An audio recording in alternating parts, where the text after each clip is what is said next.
Hoje nós vamos falar sobre educação manual e a importância dela. E antes de nós começarmos, vamos então fazer uma oração ao nosso Deus.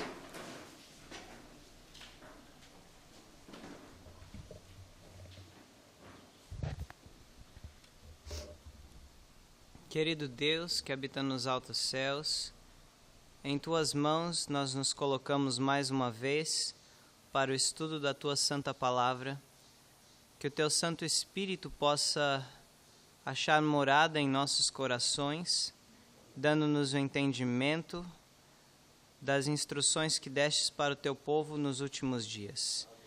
Usa-me como Teu servo, ó Deus, e dá uma mente clara a cada um aqui presente para compreender. É o que nós pedimos e agradecemos, em nome de Jesus. Amém.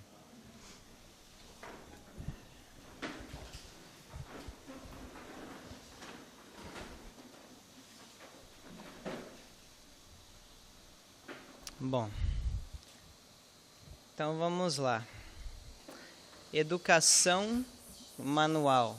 Nós sabemos que hoje na nossa cultura, uma pessoa que trabalha em trabalhos manuais não é tão bem vista pela sociedade como uma pessoa que senta numa cadeira de escritório e trabalha no computador. Agora, será que aos olhos de Deus é assim também? Como é que Deus vê essa questão da educação manual? Vamos então começar a estudar. Gênesis 2, versos 7, 8 e 15, a Bíblia diz: E formou o Senhor Deus o homem do pó da terra e soprou em suas narinas o fôlego da vida, e o homem foi feito alma vivente. Então Deus cria o homem, e depois, olha só o que diz: E plantou o Senhor Deus um jardim no Éden, e pôs ali o homem que tinha formado, para o lavrar e o guardar. Então, qual foi a primeira ocupação que Deus deu para o homem? Ali. Cuidar do jardim do Éden, certo? Mas ainda vai além disso. Quem é que plantou o jardim do Éden? Deus plantou o jardim do Éden. Então, o próprio Deus deu o exemplo para Adão do que ele queria que fosse a ocupação de Adão, para que ele se desenvolvesse e fosse cada vez mais feliz no Criador. 215, página 215 de Educação diz: Na criação, o trabalho foi designado como uma bênção. Significava desenvolvimento, poder, felicidade. E isso foi no início. E agora depois, quando os santos estiverem no reino eterno? Lá em Isaías 65, 17 e 21, diz assim: Porque eis que eu crio novos céus e nova terra. E os santos nos novos céus e nova terra, olha o que acontece. E edificarão casas, esses são os redimidos, e as habitarão. E plantarão vinhas e comerão o seu fruto. Então nós vemos que o trabalho manual, ele não só foi dado no início, mas ele acompanhará os redimidos pela eternidade. Continuará sendo parte do propósito de Deus. Eu sei que com o tipo do trabalho que nós temos hoje, vocês sabem que o trabalho mudou. Desde quando não tinha pecado e depois do pecado houve uma mudança. Nós vamos ver isso também. Mas talvez para alguns de nós é difícil imaginar construção. Quando você pensa em construção, você pensa em sujeira, massa, tijolo, se sujar, se machucar, não é verdade? Agricultura, aquele sol, os mosquitos, mas era bem diferente disso o trabalho manual quando não havia pecado. E é dessa forma que Deus vai continuar dando trabalho manual para o homem depois na nova terra. Continuando então, agora nós vamos ver essa diferença que aconteceu no pecado. Gênesis 3, de 17 a 19. Depois do pecado, uma das maldições, que na verdade a maldição se tornou em bênção para o homem, mas diz assim: E Adão disse, é Deus falando a Adão: Porquanto deste ouvidos à voz de tua mulher, de comer o fruto, maldita é a terra por causa de ti. Com dor comerás dela todos os dias da tua vida. Espinhos e cardos também te produzirá. No suor do teu rosto comerás o teu pão até que tornes a terra. Então, o que é que nós vemos aqui? Vemos uma mudança nesse trabalho. A princípio, esse trabalho que era tão agradável para Adão, de repente se torna o quê? Uma maldição. O trabalho não seria mais tão prazeroso quanto foi antes do pecado. Agora, por que é que Deus fez isso? Será que foi porque Adão pecou e essa foi uma forma de Deus punir o homem pelo seu pecado? O que vocês acham? Não? Alguém tem alguma ideia? Pode levantar a mão quem tiver alguma ideia. Carley? Certo, o propósito de Deus para refinar.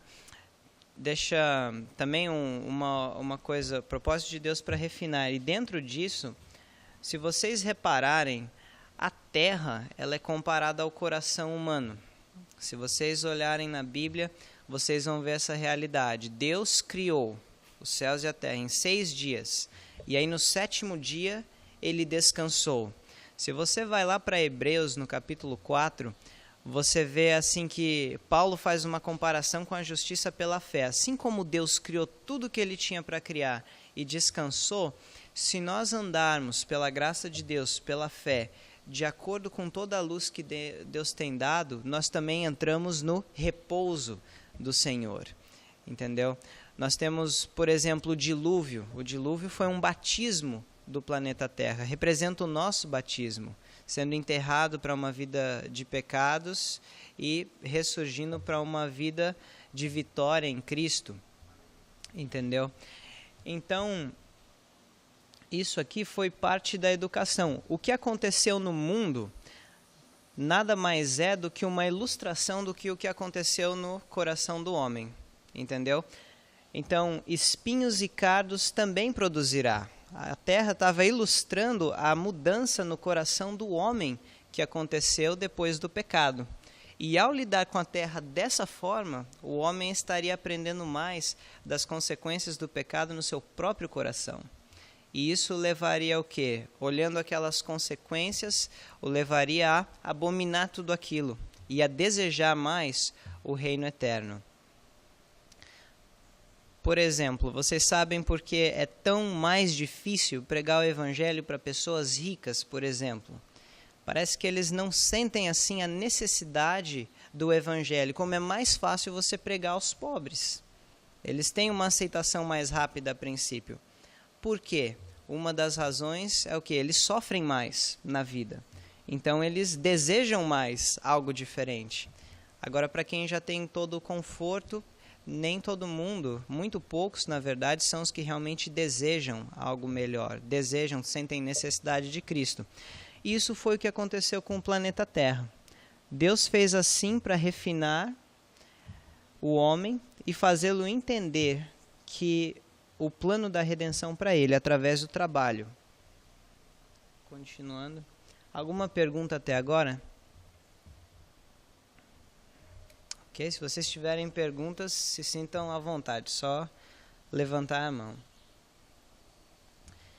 Ainda em Educação, página 215, diz assim: a mudada condição da terra em virtude da maldição do pecado acarretou uma mudança nas condições de trabalho. Contudo, apesar de efetuado hoje com ansiedade, cansaço e dor, é ainda uma fonte de felicidade e desenvolvimento. Outro sim é uma salvaguarda contra a tentação. Sua disciplina opõe uma barreira à condescendência própria e promove indústria, pureza e firmeza. Assim torna-se parte do grande plano de Deus para que sejamos recuperados da queda. Então diz que é uma salvaguarda contra a tentação. Eu não sei quantos aqui já repararam, mas quando uma pessoa está ativa, seja no que for, você só compara um dia que você está sem fazer nada e um dia que você está ativo. Quantas vezes você é tentado quando você está ativo e quantas vezes você é tentado ou quer ceder à tentação quando você não está fazendo nada? Vocês já repararam? Então, por isso, o trabalho, uma vida ativa, fazendo algo útil, servindo, é parte do plano de Deus para nos recuperar da queda. Diz também que é uma fonte de alegria, na página 215 ainda de educação, fala: em nossos trabalhos acabados sentimos uma alegria idêntica à dele, quando, olhando para o lindo mundo, o pronunciou muito bom. Vocês já sentiram essa experiência? Ter uma coisa para fazer, e aí você dá duro ali, se esforça, é difícil, não é? Angústia, cansaço, mas quando você acaba, você pode olhar e você se sente até mais leve por ter concluído algo. Você se sente satisfeito, não é verdade? Então esse também foi um dos planos. E agora eu já gostaria de também mencionar uma coisa, que na nossa cultura, com os jovens, o que predomina? É o trabalho útil? Os jovens, eles aprendem a fazer trabalho útil logo desde pequenos? Uma minoria, talvez. Eu diria que felizes são aqueles que moram no campo, que já, algumas culturas ainda já ensinam os filhos a desde pequeno ir ajudando os pais a serem úteis na vida. E se nós formos ver, essas pessoas, elas geralmente são muito mais estáveis, emocionalmente muito mais equilibradas do que aqueles que são criados na base do entretenimento. Então, o entretenimento ele foi uma contrafação do plano de Deus para o homem. Por quê? Se nós temos satisfação em fazer alguma coisa e concluí-la, o entretenimento ele ele oferece uma satisfação, só que numa coisa diferente. No que é que ele faz? Por exemplo, um jogo de videogame, de luta. Qual vai ser a sua satisfação num jogo de luta no videogame? Pois é, vai ser acabar com o seu adversário, não é? Então, isso vai se tornando o hábito, ele vai formando o caráter. E aí, quando a pessoa joga videogame, no jogo de luta ali, qual é a satisfação dela? Vai ser sempre aquela coisa, competir, ganhar do outro, nada é feito, nada é concluído, nada palpável é visto ali, e a pessoa cresce assim. Eu cresci nessa cultura, videogame, cidade grande, fazendo coisas para me divertir, ou seja, só a satisfação do eu, só que coisas inúteis. E o que é interessante é que nessa vida só é possível achar essa satisfação quando nós estamos trabalhando em prol do próximo. Entendeu? Algo útil. Quando você planta alguma coisa, você vê um fruto, você come, não só você, mas os outros também comem. Você constrói, não constrói só para você. Você limpa para você, não limpa só para você. Entende? E assim algo útil vai. Mas na mente da juventude isso é uma coisa tão distante que eu me lembro quando eu falava com o meu irmão. Eu tenho um irmão que mora em Florianópolis, Gabriel é o nome dele, e quando eu fui lá, depois de umas férias que eu estudava no IEST, aí eu cheguei lá e eu comecei a falar com ele sobre isso, e ele daquele tipo de pessoa também que, criado no entretenimento, ia para a escola, chegava, computador, e ele não conseguia compreender. Para ele era a coisa mais chata do mundo, por exemplo, ele ter que chegar em casa e lavar a louça para a mãe, entendeu? Na mente dele isso não entrava, era um fardo. E essa cultura de entretenimento, ela mostra o trabalho útil como um fardo e como sendo degradante. Quer dizer, eu estou estudando, eu não vou me humilhar tendo que limpar banheiro, entendeu? Essa é a mentalidade. Mas nós vemos aqui que a mentalidade de Deus, que, lembrem-se, que nós acabamos de ler, como propósito para a restauração do homem, é totalmente o quê? O inverso dessa cultura de entretenimento que o mundo está oferecendo.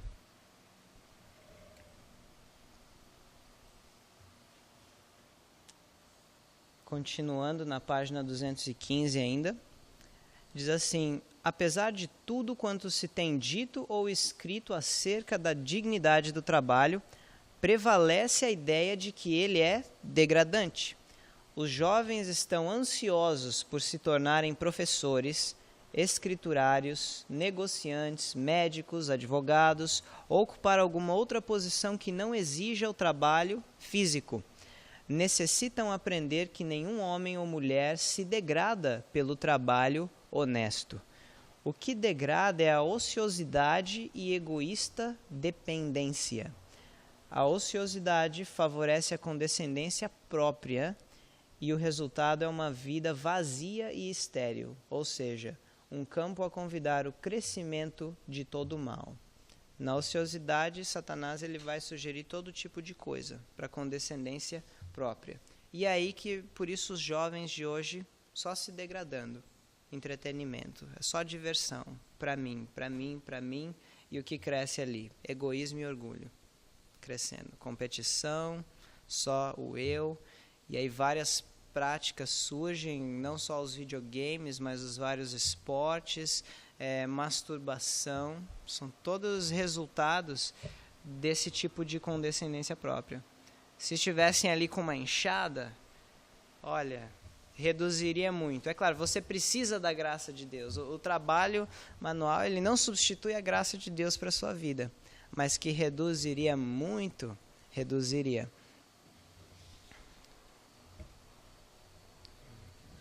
Okay.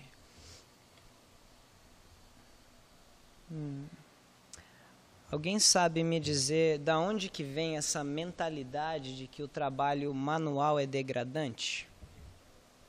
Grego, a cultura grega, não é? O que é que gnosticismo, por exemplo, é uma das filosofias que ensina isso. Qual é o princípio?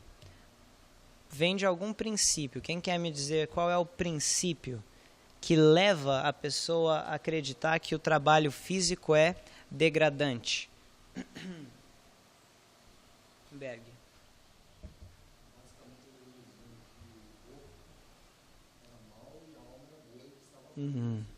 Exatamente. Então tudo tem a ver até com o pecado original. O corpo ele é ruim, entendeu? Ele já é um pecado, assim, só corpo, tudo que é físico, material. Agora o intelecto espiritual, aí é algo elevado, entendeu? E dessa forma foi feita uma separação entre corpo e o mental e o espiritual, entendeu? O físico fica para um lado como algo vil, degradante, e o mental e espiritual. E isso influencia em todas as áreas, até na área de namoro, área de casamento, entendeu? A forma que as pessoas veem, a relação entre marido e mulher, por exemplo, tudo isso por causa dessa filosofia grega. Vocês conseguem ver aonde essa base foi chegar hoje? Então, vamos continuar. Grave-se nos jovens o pensamento de que a educação não consiste em ensinar-lhes como escapar das ocupações desagradáveis e fardos pesados da vida. Ou seja, aquela coisa, eu vou estudar porque depois eu vou viver na moleza. Na verdade é uma ilusão, porque o trabalho no escritório ele não é moleza. Na verdade eu desejaria passar muito mais horas do lado de fora trabalhando. Mas enfim, mas que seu propósito é suavizar o trabalho. A educação, qual é o propósito? Suavizar o trabalho, ensinando melhores métodos e objetivos mais elevados. Tal ensino fará com que os jovens sejam senhores e não escravos do trabalho. Também agora a gente vai para um equilíbrio, porque também existem pessoas que é o quê? Só o físico, não é? Só trabalha com o físico e não cuidam da parte de desenvolver a mente. Aí o que é que acontece? Por não desenvolver a mente, até o trabalho físico, ele se torna mais duro do que ele devia ser. Eu lembro que quando eu fui para o Canadá, eu fui para lá com 17 anos para 18, aí o trabalho que Deus me deu, que ajudou na minha conversão, interessante, tinha 2 trabalhos. Um era design gráfico no Photoshop, essas coisas de computador, que eu entendia mais, e o outro era trabalho manual. Era um depósito de móveis de escritório para ficar lá organizando os móveis, carregando o caminhão, esse tipo de coisa. E eu não estava acostumado com o trabalho manual. Aí eu lembro que no primeiro dia de trabalho eu pensei, nossa, que horrível é trabalhar, eu pensei assim. Que coisa horrível, sério, sinceramente. Mas depois Deus foi me moldando e eu vi assim que não teria uma disciplina melhor do que o trabalho manual. Eu digo... Pode falar. Eu vejo assim que a maior bênção do trabalho, particularmente falando, é que através do trabalho você se conhece mais a si mesmo. Né? Trabalho manual, no caso. Né? Depois que eu comecei a trabalhar manualmente, parece que eu estou me conhecendo melhor, principalmente no meu Amém, amém. Muito bom. Você conhece seus defeitos. Por exemplo, eu vou dar algumas das coisas só que eu aprendi com o trabalho manual. Por exemplo, eu era preguiçoso. Tinha preguiça de fazer as coisas. Mas no trabalho manual eu deixei de ser preguiçoso rapidinho. Vou te dizer. Eu era... Assim, pra pessoa... Eu nunca fui muito fresco, assim, mas...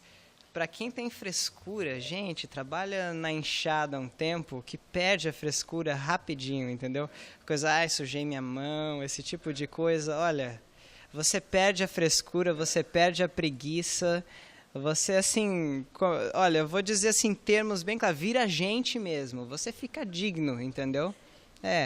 Você larga a mão de todas essas coisinhas. E o trabalho manual, ele te prepara para a vida. Outra coisa que eu reparei no trabalho manual é que assim, você tá ali trabalhando, aí você fica cansado, entendeu? Aí você tem um monte de coisa para fazer ainda, seu corpo já não aguenta. Então, você assim vai se forçar, você supera limites a cada dia no trabalho manual. Quando você está ali na agricultura, construção ou limpeza, às vezes você tem que limpar aquele banheiro, assim, entende? Você tem que se superar, assim. Às vezes você pensa, o que eu estou fazendo aqui limpando o banheiro no IEST, entendeu? Que coisa humilhante, mas é bom, a gente precisa ser mais humilde mesmo para herdar o reino eterno. Então todas essas coisas, é um sofrimento, mas é um sofrimento que é bom. E deixa eu dizer uma coisa, depois que passa esse tempo de adaptação, você começa a gostar, a amar o trabalho manual. Hoje eu trabalho no escritório, mas eu digo para vocês que quando eu estava trabalhando lá no Canadá em trabalho manual, chegou um ponto assim que eu não me imaginava atrás da mesa do escritório. No meu coração, eu tinha assim, eu quero fazer trabalho manual para o resto da minha vida.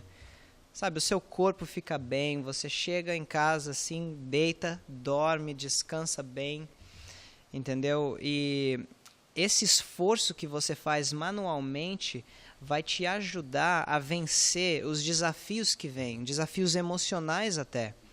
Entendeu? Te ajuda a planejar, te ajuda a concluir as coisas. Trabalho útil. Então vamos lá, vários benefícios nós temos. E também, como nós vimos na citação, se eu for só para o físico e não para o mental, aí eu vou trabalhar mais duro do que precisa.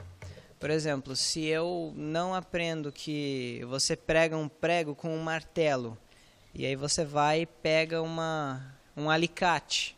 É mais difícil você martelar um prego com um alicate do que com um martelo, certo? E quando você desenvolve a sua mente junto com o físico, você vai pegar uma noção, você vai aprender a raciocinar melhor. Você vai planejar o seu trabalho para que você não sofra tanto.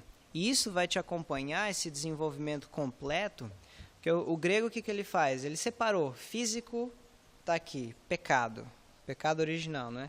Do mental e espiritual. Mas Deus ensina um desenvolvimento completo, tudo. Se você não faz exercício físico, você tem mais dificuldade de resistir à tentação do que se você faz. O seu dia é outro. Quando você faz e quando você não faz. Educação, página 222. Diz assim, uma grande razão porque o trabalho físico é menosprezado é a maneira desleixada e precipitada como é muitas vezes realizado. Seja o seu alvo fazer o seu trabalho mais perfeito que o cérebro e as mãos humanas possam conseguir. Então, o que é que nós vemos? Pelo trabalho manual já ser visto como degradante, muitas vezes quem faz esse tipo de trabalho, ela já vai assim, com aquela... Se ela não foi liberta ainda pela palavra de Deus, ela já vai assim, eu sou um homem degradado, nesse trabalho degradante. Aí ela já faz de qualquer jeito. Então a gente vê muito trabalho manual sendo assim degradado. E por isso que é tão difícil você contratar um pedreiro, porque a mentalidade já infiltrou, entendeu? Mentalidade grega. Aí você pega um pedreiro, difícil achar um pedreiro que levanta a parede reta, por exemplo. É sério? É muito difícil. E na nossa cultura, eu não estou assim fazendo crítica nenhuma, mas uma coisa que eu reparei é que os países de primeiro mundo, eles valorizam o trabalho manual. E por valorizar o trabalho manual, o país cresce muito mais. O Brasil é um país que degrada o trabalho manual, porque uma pessoa, ela que faz trabalho manual, ela geralmente, não é todo caso, mas ela ganha muito menos do que uma pessoa que faz algo intelectual. Uma pessoa que trabalha num escritório geralmente ganha mais do que uma pessoa que faz algum trabalho manual. Mas é interessante que no Canadá, por exemplo, você ganha igual ou mais do que uma pessoa que trabalha no escritório. Então, assim, eles valorizam e por isso o país vai para frente, porque estimula todas as classes. Então é isso, quando vocês estiverem limpando o banheiro, carpinando, fazendo tudo isso, dê o seu melhor. Lembra que tudo é parte da educação, a educação não é só na sala de aula. Eclesiastes 9:10 diz, tudo quanto te vier à mão para fazer, faze-o conforme as tuas forças. E Lucas 16:10, quem é fiel no mínimo, também é fiel no muito. Quem é injusto no mínimo, também é injusto no muito. Ah, mas Senhor, eu quero ser um grande pregador. Antes de você ser um grande pregador, você tem que aprender a limpar um banheiro direito. Entendeu? É assim, essa é a realidade. Como educar uma criança, né? A formação do caráter dela. Se chegar no estágio e estar definido, saber tomar as atitudes, tomar decisões certas, você tem que primeiro começar o quê? Do nada. Você tem que ter alguém para fazer com que você vai crescendo e você vai entendendo as coisas. O equilíbrio e sabedoria. Para as moças, Senhor, eu quero ser uma grande médica missionária, eu quero fazer consultas, eu quero ser uma grande obreira bíblica, quero levar muitas almas para Cristo, mas aí quando chega na hora ali de cortar a cebola na cozinha, que te faz sair lágrima dos olhos, não é? Aí eu já estou ali, o que eu estou cortando essa cebola no Yesh? O que é que eu estou fazendo aqui nessa situação degradante? Pois é. Tem que aprender a parar de reclamar na hora de cortar a cebola antes de ser uma grande obreira bíblica ou de saúde ou o que seja, entendeu? Quem é fiel no pouco é fiel no muito. Tudo exige um processo de humilhação. Por quê? Deus gosta de ver o homem ser humilhado? Não. Exato, a gente tem que reconhecer a nossa condição. E Tiago 4:10 fala, humilhai-vos. Me fugiu o verso. Como vai Tiago 4:10? Humilhai-vos perante Deus e Ele vos exaltará. Exato. E Ele vos exaltará. Então, por que é que Deus precisa humilhar o seu povo? O que ele quer fazer com o povo? Ele quer exaltar. Então, por que é que Deus quer que você fique cortando cebola? Por que é que Deus quer que você fique carpinando, sendo picado pelos bichos e arrancando matinho? Por quê? Porque Deus quer te exaltar. Ele não quer que a sua vida se resuma naquilo, mas é uma escola, entendeu? E eu digo, na minha experiência, que esse tempo na construção, se sujando e tudo, foi o melhor treino que Deus me deu. O melhor treino que Deus me deu, juntamente, claro, com a sua palavra e tudo mais.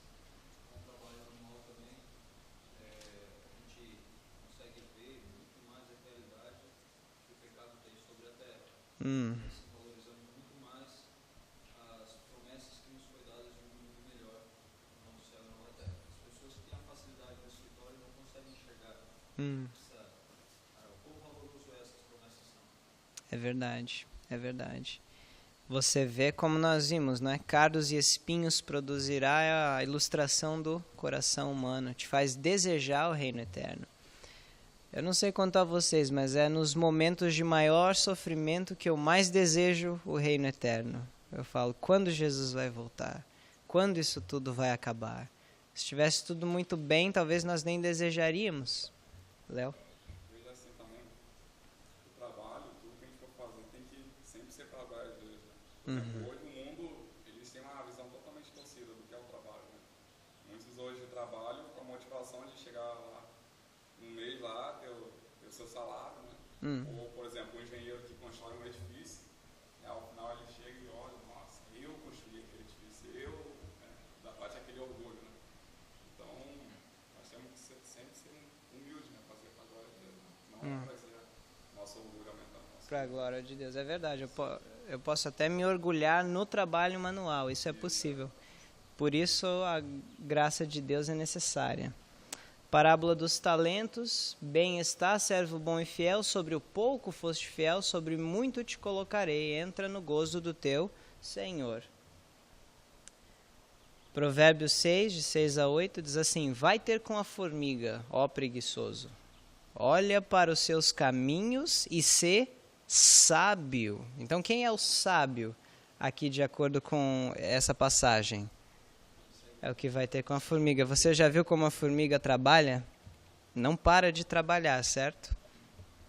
Então, e isso é sabedoria. Ou seja, a sabedoria, ela é encontrada, de acordo com essa passagem, em uma vida de trabalho útil. Ou seja, tudo que eu faço deve ser uma coisa útil. Eu devo eliminar as coisas inúteis da minha vida. Pois ela, continuando, não tendo chefe, nem guarda, nem dominador, prepara no verão o seu pão, na cega ajunta o seu mantimento. Página 215, ainda de educação, diz, aos jovens precisa ser ensinado que a vida significa trabalho diligente, responsabilidade, cuidados. Então, só um parênteses aqui. Quando uma pessoa ela é educada no entretenimento, aí ela vai para a vida e aí começa a encontrar as primeiras dificuldades. O que acontece com essa pessoa? Ela está ali fraquinha. As dificuldades vêm, já abatem a pessoa. Aí a pessoa já fica com depressão, a pessoa já quer desistir, aí a pessoa vai beber, vai para todas as coisas que o mundo oferece como anestésicos da fraqueza dela, para fugir da realidade, entendeu? Mas diz aqui, ó, quando a pessoa ela já é ensinada no trabalho manual, o que ela aprende? Que a vida é isso, trabalho diligente, responsabilidade, cuidados. Precisam de um preparo que os torne práticos. Devem ensinar-se-lhes que a disciplina do trabalho sistemático bem regulado é essencial.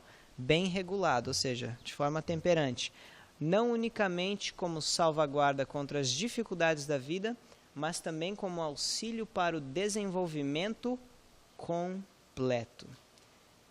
Então, para nós sermos perfeitos em Cristo, nós precisamos do trabalho para completar o nosso desenvolvimento. Trabalho manual. Profetas e Reis 660 diz: a alma indolente facilmente cai presa da tentação, mas na vida que tem nobre alvo, absorvente propósito, o mal encontra pouco terreno. Geralmente quando eu estou sendo tentado, me lembrando dessa citação, que às vezes a sua mente ela começa a pairar assim, e vai longe, aí Satanás te tenta. Então, quando isso acontece, às vezes eu já começo a pensar nos planos, assim, nos projetos, entendeu? Como que eu vou fazer isso? Como eu vou fazer aquilo? Você começa a planejar, assim, aí pronto, já joga a tentação fora, entende? Página 216 de Educação. A felicidade da vida liga-se à fidelidade para com os deveres comuns. Eu posso até conseguir estar nos púlpitos e tudo, mas a felicidade mesmo, deveres comuns. Coisas simples tornam a vida feliz. O ensino manual merece muito mais atenção do que tem recebido. Você está mais repetindo as coisas que nós já vimos agora. E diz, todo jovem, página 218 agora, ao deixar a escola deve ter adquirido conhecimento em algum ofício ou ocupação com que, se for necessário, possa ganhar sua subsistência. Vou dar até exemplo. Por exemplo, na Maná, tem gente que sai, já sabe fazer pão, biscoito e tudo. Tem gente que sai, trabalhou muito na cozinha, pode já dar classe de culinária, entende? Cozinhar, fazer uma obra. Tem gente que, por exemplo, o Fábio, ele praticamente, eu não digo que ele constrói uma casa sozinho, mas assim, já faz muita coisa, entendeu? Já sai perito em algo. Até eu mesmo, só que eu não fui tanto no manual, porque nós vamos ver daqui a pouco, também existe a questão do chamado. Nem todo mundo é chamado para o trabalho manual. Mas também o que eu fiz aqui como treino vocacional me preparou para o que eu faço hoje. Aí fala, o pastor, o missionário, o professor aumentarão grandemente sua influência entre o povo quando se manifesta possuírem eles o conhecimento e habilidade exigidos para os deveres práticos da vida diária. Você vai ganhar muito mais alma sendo uma pessoa prática. Isso é página 221. Só uma coisa assim que eu lembrei agora. A condição física. Outra importância do trabalho manual é que a condição física, existe até uma citação que fala isso, a condição física afeta a condição mental. Então, o trabalho manual, ele vai melhorar a sua condição física e, consequentemente, vai melhorar a condição mental. E falando de exercício físico, também está escrito, eu estou dando as palavras-chave, quem quiser procura no CD depois do Espírito de Profecia, mas falando assim, ninguém considere que o tempo gasto fazendo exercício físico é desperdiçado. E eu digo, eu já fui estudante, eu sei como é que é. Às vezes você tem muito para estudar. E, assim, eu lembro que teve uma época assim que eu estava acordando muito cedo e, assim, virei intemperante no sentido de... Fiquei muito... Porque vocês vão ver a carga de estudo que vai ter, assim, não é pouca. E aí, às vezes, a pessoa desespera, entendeu? A ponto de acordar 2h30 da manhã, assim, para estudar, mas aí tem um detalhe, se ficar só assim, achando que tem que só estudar, chega um ponto que a mente não vai reter, entendeu? Às vezes aí você, por exemplo, vamos começar por condição física e mental, né? Dormir direito. Às vezes a pessoa ela quer acordar muito mais cedo para estudar, só que aí ela acorda e está cansada, a mente não descansou bem.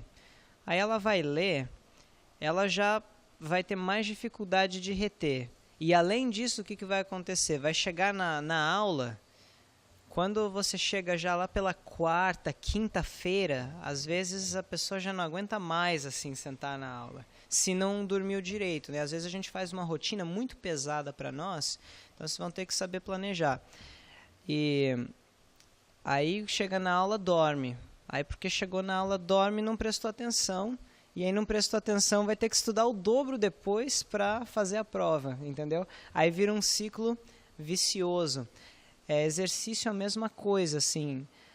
Eu digo assim, é pela fé o negócio, é pela fé. Mais vale você dormir o suficiente e fazer o exercício e estudar um pouco menos, às vezes, do que estudar demais e negligenciar essas coisas.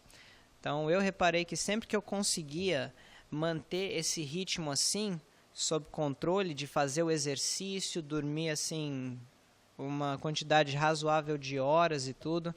E é claro, também tem a ver a temperança, né? A gente tem comida saudável aqui, mas se comer demais, eu reparo até hoje, se eu como demais de manhã, acaba com o meu dia, assim, cabeça pesada o dia inteiro.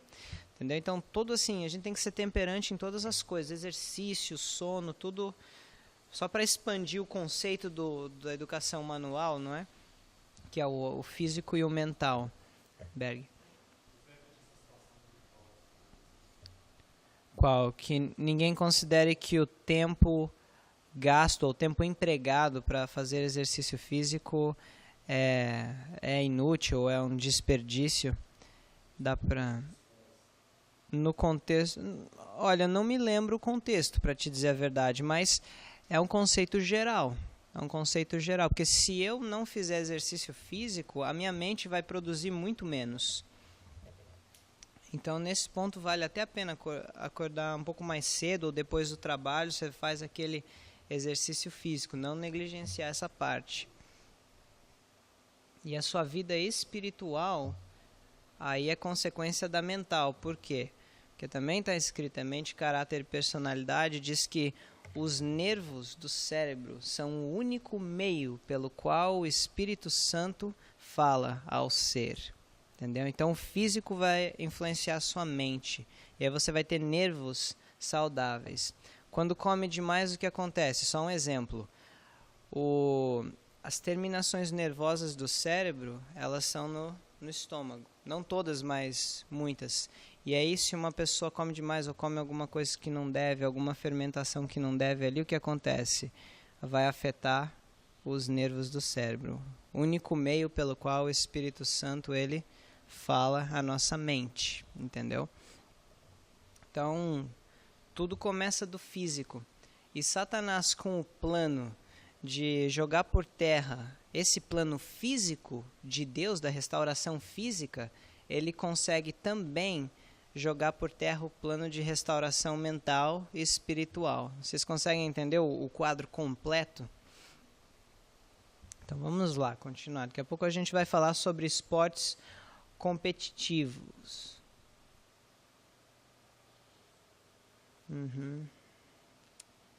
Ok, agora nós vamos falar sobre a diferença de dons. 1 Coríntios 12, versos 7 e 12 diz assim: mas a manifestação do Espírito é dada a cada um para o que for útil à obra de Deus. Ou seja, nem todo mundo pode ser pedreiro, nem todo mundo pode ser agricultor, nem todo mundo pode trabalhar no escritório. Porque, assim como o corpo é um e tem muitos membros, e todos os membros, sendo muitos, são um só corpo, assim é Cristo também. Então, cada um vai ter a sua aptidão. No livro Educação diz que são as vossas aptidões naturais que vão determinar o chamado da sua vida. Aptidões naturais. E, embora eu não me via atrás de uma mesa de escritório, eu tive que reconhecer que eu sou muito mais produtivo num escritório do que no trabalho manual, entendeu? Embora o trabalho manual ele deva fazer parte da vida de todos, algumas pessoas são chamadas a usar a mente. Por quê? Ela vai poder glorificar a Deus melhor, porque Deus deu dons para ela maiores com a mente do que com o corpo, entendeu? Então nós temos que saber equilibrar. para dizer que vamos banir todo o trabalho no escritório porque é pecado, não é o plano de Deus, mentalidade grega. Não, não é por aí. E nós vamos ver, Conselhos sobre Mordomia, 142 e 143, diz assim: quer estejam empenhados em trabalho no campo, no comércio ou no escritório, diferentes tipos, serão os homens considerados responsáveis diante de Deus pelo emprego sábio e honesto de seus talentos. Então nós vemos que há chamados para o comércio, há chamados para o escritório também.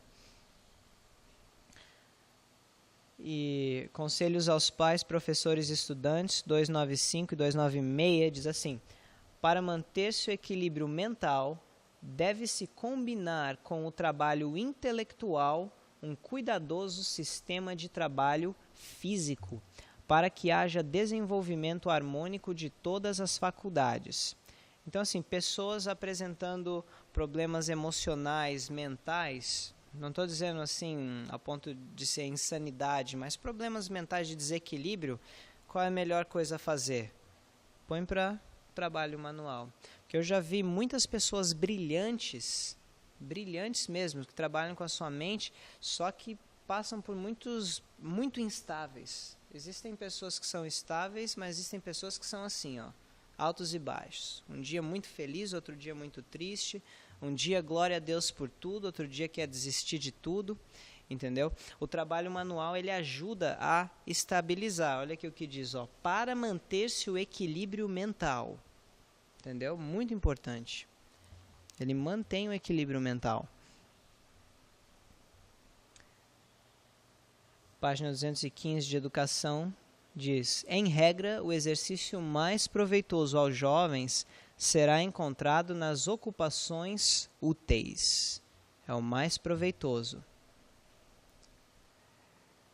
Agora, agricultura, por exemplo. Página 219 de Educação diz: como descanso ao estudo, ocupações ao ar livre que proporcionem exercício ao corpo todo são as mais benéficas. Por isso nós temos feito o que dá, de colocar todos para trabalhar em uma quantidade de horas semanais na agricultura, para ter aquele exercício ao ar livre. Nenhum ramo do trabalho manual é mais valioso do que a agricultura. Um esforço maior deve fazer-se a fim de criar e incentivar interesse nos trabalhos da agricultura.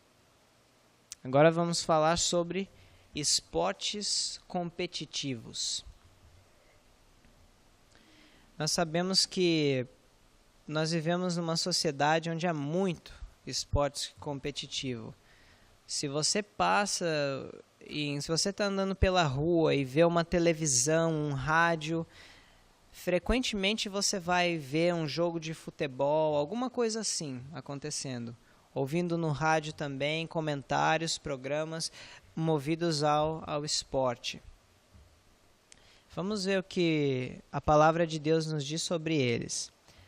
Filipenses 2:3, a Bíblia fala: nada façais por contenda ou por vanglória, mas por humildade. Cada um considere os outros superiores a si mesmo. Agora me diz, isso é possível num esporte competitivo?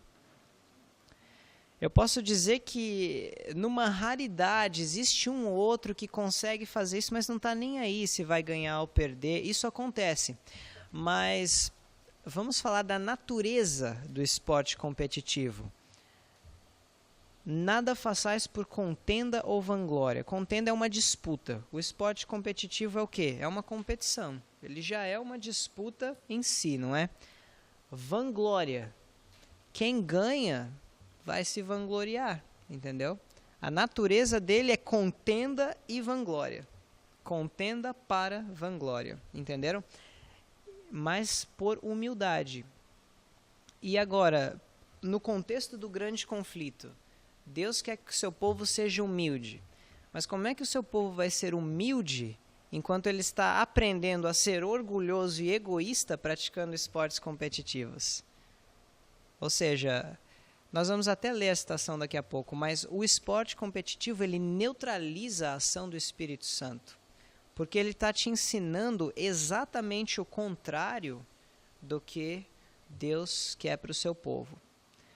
Então, às vezes eu tive uma carga na minha infância, adolescência, de esportes competitivos, jogos, qualquer coisa competitiva. E aí, hoje, eu aceito a Cristo e tenho uma dificuldade tremenda de me humilhar, de pedir perdão, entendeu?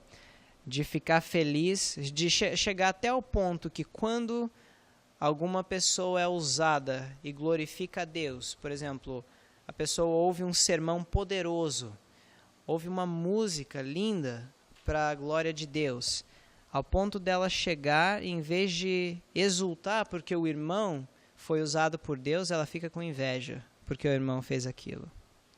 Resultado do que Satanás tem implantado na sociedade, entendeu? O mundo realmente é corrupto, é Babilônia. Sai dela, povo meu, é o que diz. E nesse contexto de Filipenses 2:3 está falando de Jesus. Como Jesus ele deixou, e coloca isso em contraste com Jesus, deixou o seu trono de glória para vir aqui e entregar sua vida pela raça humana. Ou seja, Paulo coloca assim, Jesus é o oposto disso, contenda e vanglória.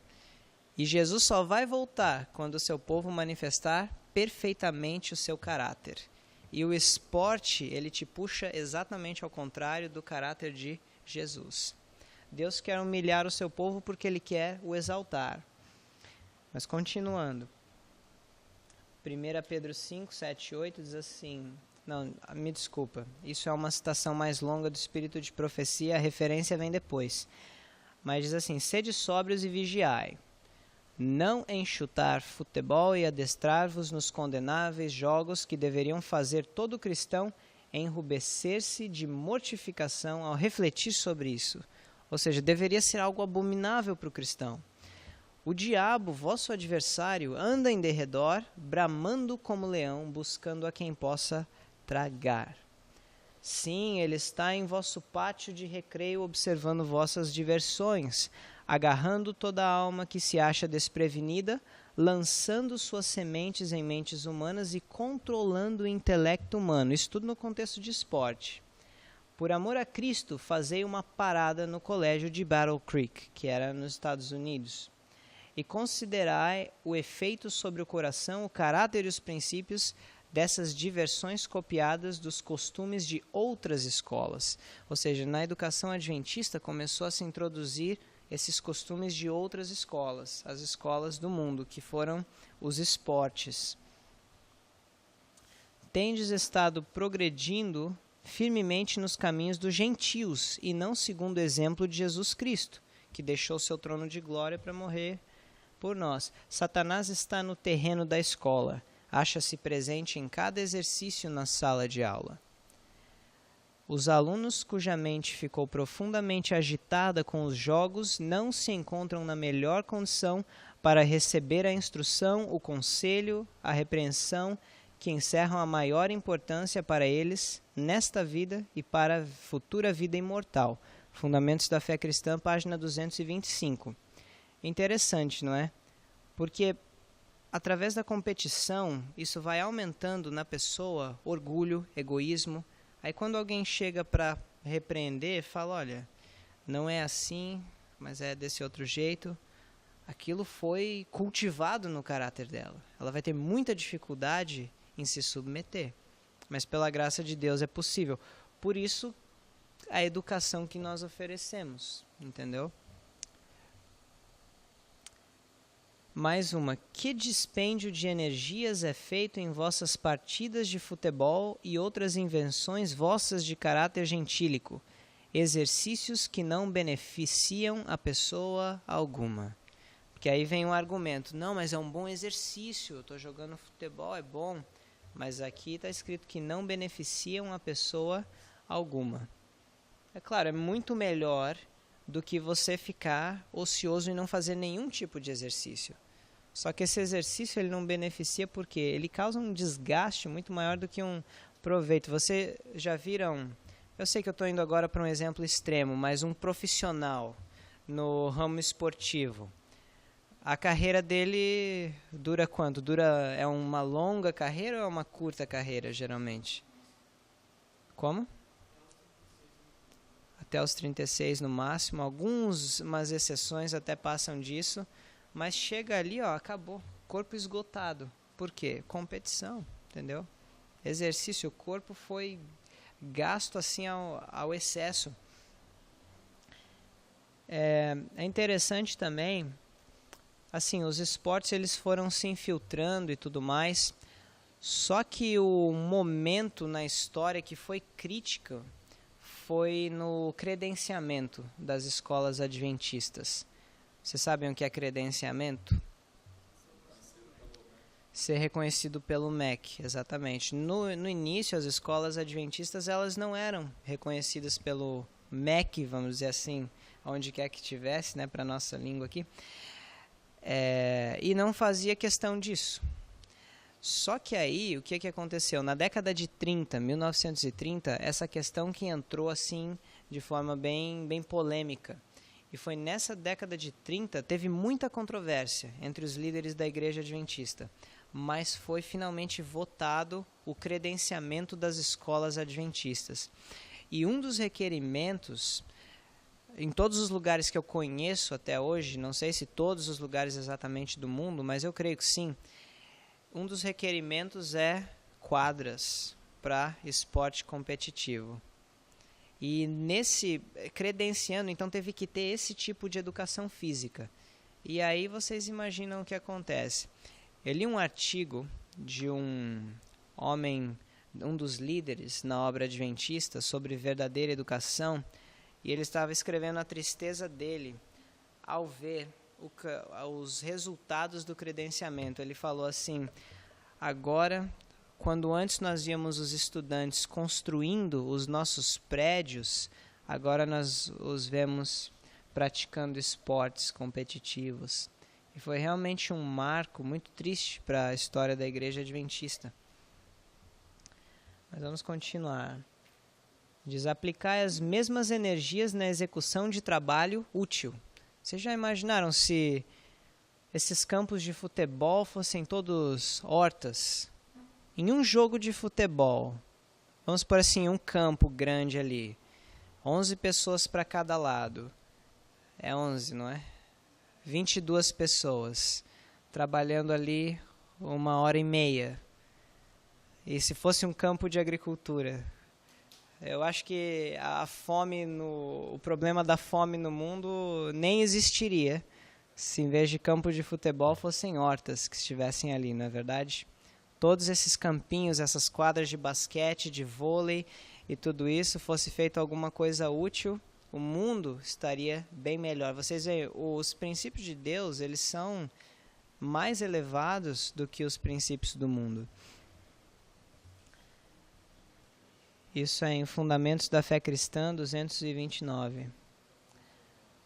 Aí, Mensagens Escolhidas, volume 1, 130 e 131, diz assim: quando os alunos da escola foram para seus jogos de competição e jogo de futebol, quando se absorveram na questão do divertimento ou entretenimento, Satanás achou, olha só agora, Satanás achou boa ocasião de entrar e fazer o quê?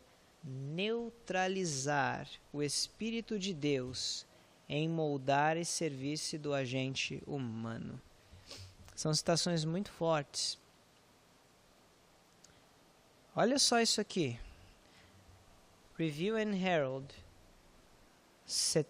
10 de setembro de 1901, diz assim: Satanás desenvolveu diversos meios para impedir o homem de servir a Deus.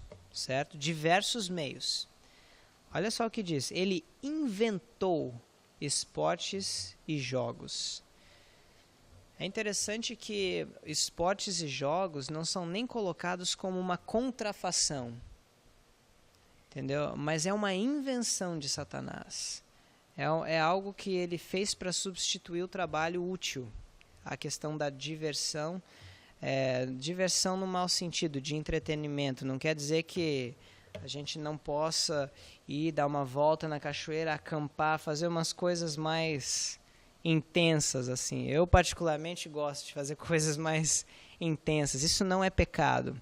Mas há diversões e diversões, vamos colocar assim. Mas diversão que nós lemos ali é no mau sentido da palavra.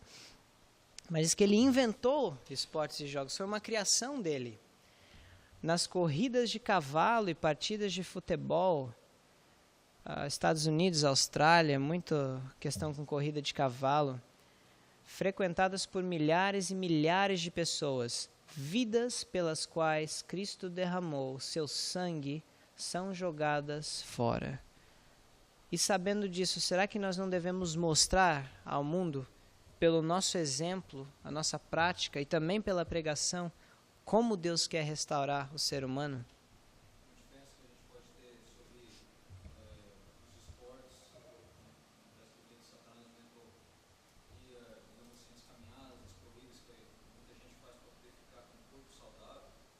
É que uma pessoa que ela quer ter o corpo mais saudável, ela apenas vai acordar às vezes mais cedo, às vezes faz mais de tarde, né? Vai fazer uma corrida, uma caminhada para, enfim, melhor trabalhar no seu corpo.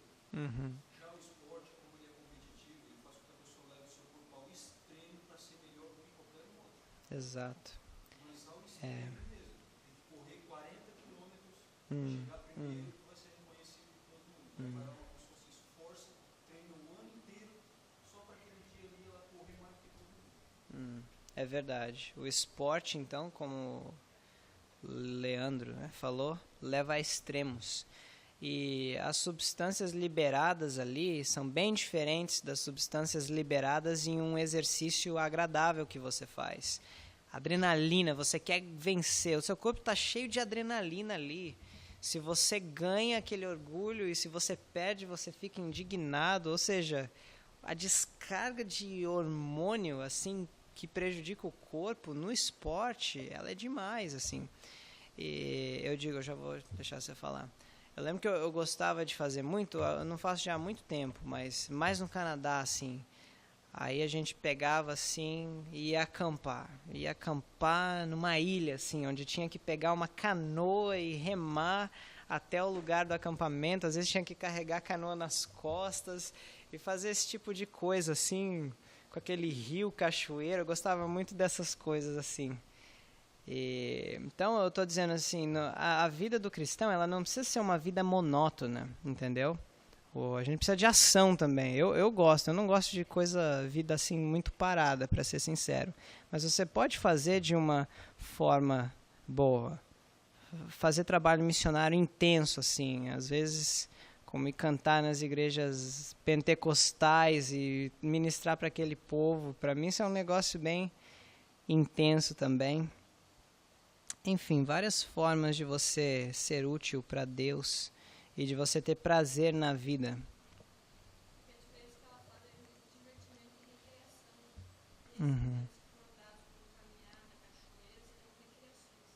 Isso, é verdade. A verdade é que isso é recreação e não divertimento, nos termos do Espírito de Profecia, é verdade. Continuando então. Então ele inventou esportes competitivos. Mais uma citação, diz assim: não consigo encontrar nenhum caso na vida de Cristo que demonstre haver ele dedicado tempo a jogos ou diversões. Ele era o grande educador para a vida presente e futura. Não tenho conseguido encontrar nenhum caso em que ele tenha ensinado seus discípulos a empenharem-se na diversão do futebol ou em jogos de competição, a fim de fazerem exercício físico ou em representações teatrais. E, no entanto, Cristo era nosso modelo em todas as coisas. Cristo, o Redentor do mundo, deu a cada um a sua obra e ordena: negociai, mas ela cita da versão King James, inglesa, que é: ocupai-vos até que eu venha. Lucas 19:13, Fundamentos da Fé Cristã 229. E é isso. Alguma pergunta, algum comentário? Agora falar aí sobre a questão do teatral, né? Lembro agora, por exemplo, a questão da gente assistir por exemplo, filmes cristãos, por exemplo, fala da Bíblia, da história de Cristo e tal. Uhum. Se vê assim um erro, a gente, por exemplo, assistir esses filmes, mesmo sendo da Bíblia, né? Porque muitas vezes sendo melhor a gente ler a Bíblia, os filmes de profecia, do que assistir o filme.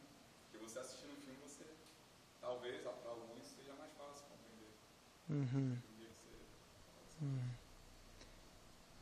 Olha, o texto diz representações teatrais, porque isso é uma representação teatral. Um filme cristão é uma representação teatral.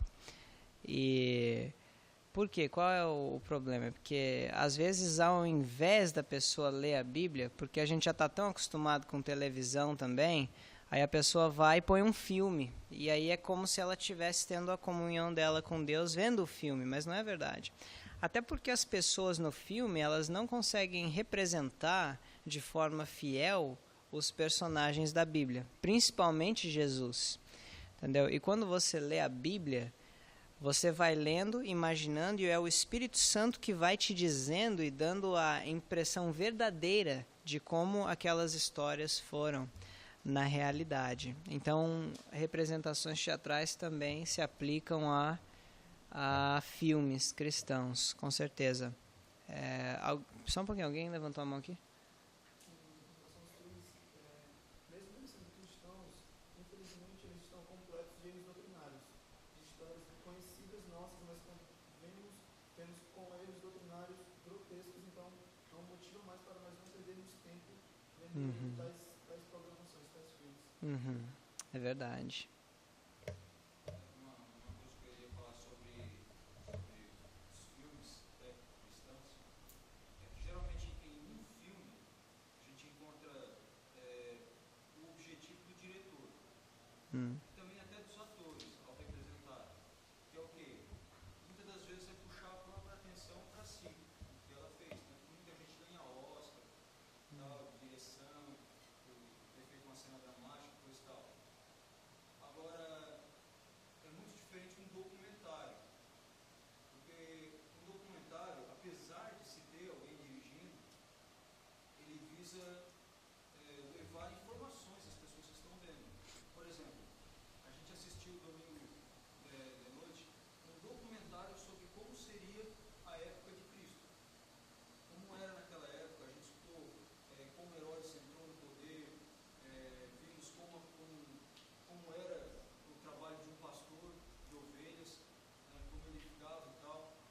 E aí a pessoa, ela até nem focalizou tanto assim a própria vida de Cristo. Era Jesus e o seu tempo. E isso foram informações muito nutritivas da nossa mente. Porque a gente teve uma noção do que era aquela época. E aí, até comentei com o Berg, que eu disse assim, logo após ver o relato sobre a vida dos pastores, poxa, então era por isso que eles valorizavam tanto, né, davam tantas parábolas sobre a vida dos pastores e tal, porque eles tinham um cuidado tremendo das ovelhas. Aí mostra um exemplo de uma pessoa atual, né, cuidando das ovelhas que ainda fazem os mesmos ofícios daquela época, a questão de fazer o pão naquela época. Então, são informações bem nutritivas mesmo. E ao contrário do filme, né, que sempre aquela mesma cena e tal. É verdade. E geralmente puxa a atenção do próprio. Exato. Representação teatral, documentário é diferente. Agora também, assim, evitar extremos, né? Isso quer dizer que eu não vou colocar uma foto no PowerPoint, sim, só para dar uma ideia, entendeu?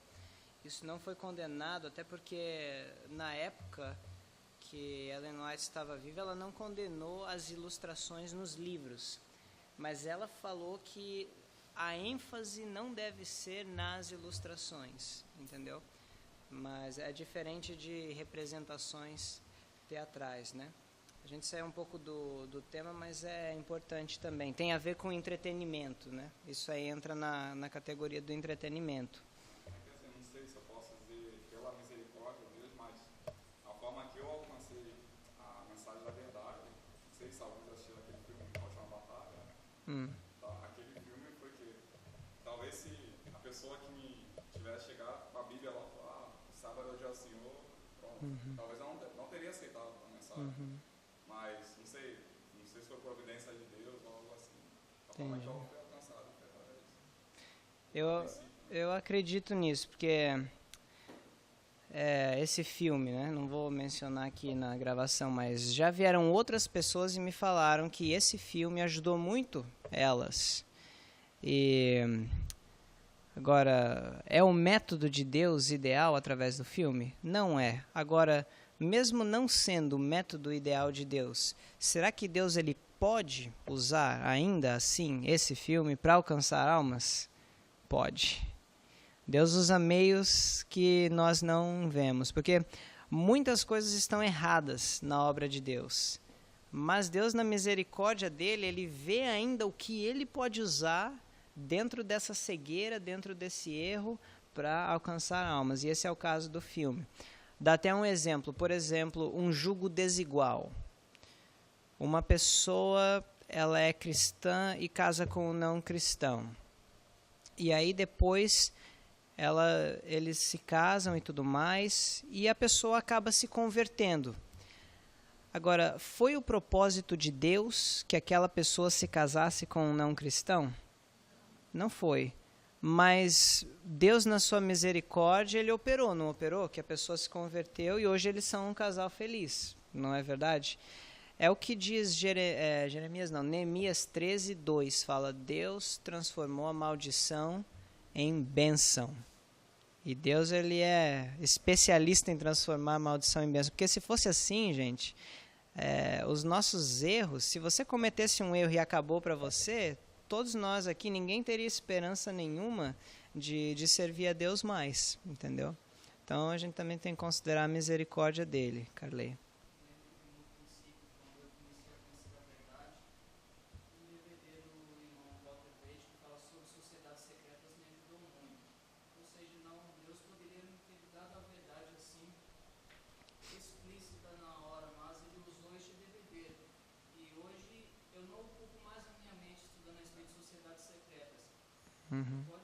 Deus poderia ter dado a verdade, ele não mostrou a verdade, mas usou uma coisa para me guiar em toda a verdade, mas não significa que eu tenho que estar envolvido com aquilo para sempre. Sim, com certeza.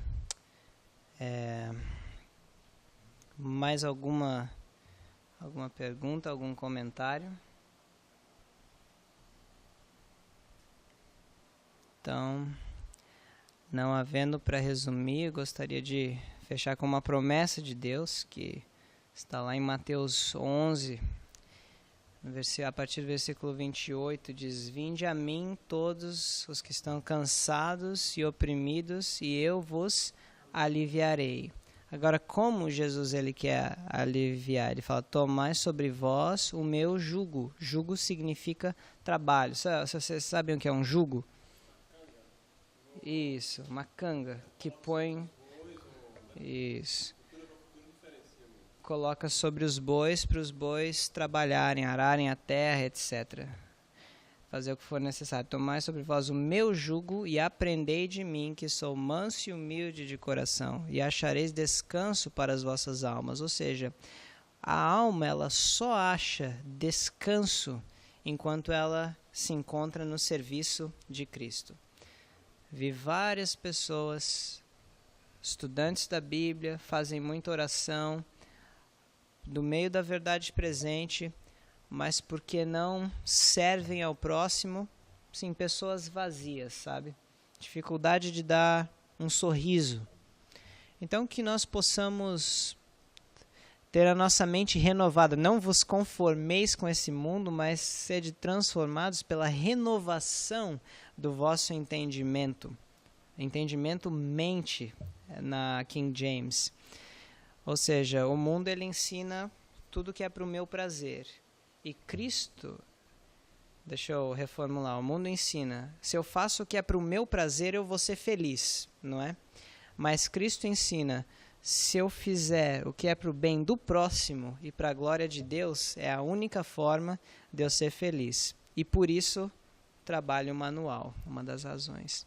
Então, que Deus possa nos abençoar. Vamos fazer uma oração, então.